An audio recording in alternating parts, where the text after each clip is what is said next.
Find the direction for which the directional derivative of g of x comma y equal to 4x minus xy plus 2y squared at the point negative 2 comma 3 is a maximum.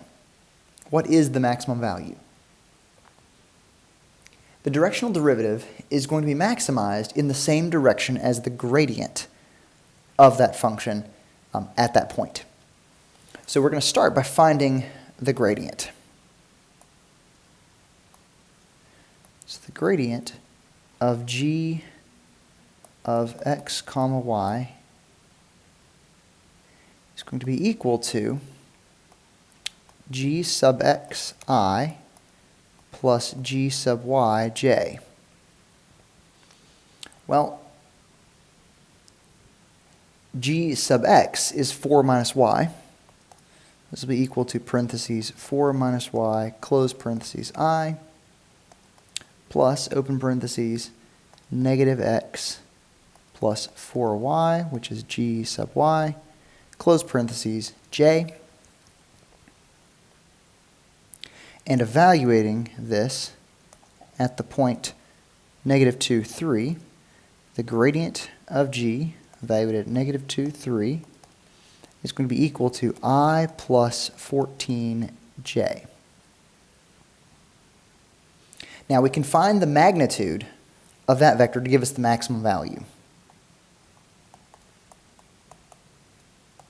So maximum value is equal to the square root of 1 squared plus 14 squared. And that is equal to the square root of 197. There's our maximum value. But to find the direction, we need to find a unit vector that's in the same direction as the gradient at that point. Now we already have the magnitude, so we're going to hold on to that. So the magnitude of the gradient of g evaluated at negative 2, 3 equal to the square root of 197.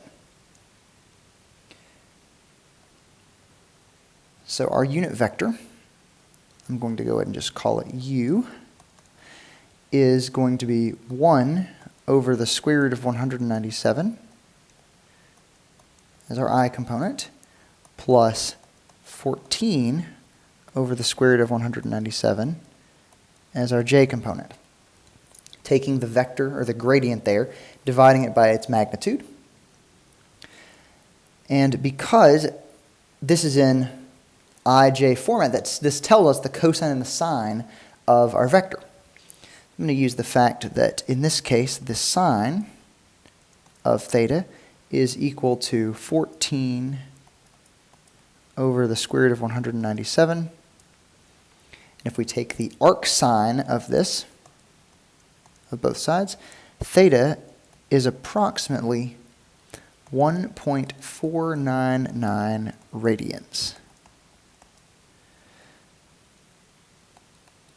And that is the direction of our maximum, with a maximum value of square root of 197.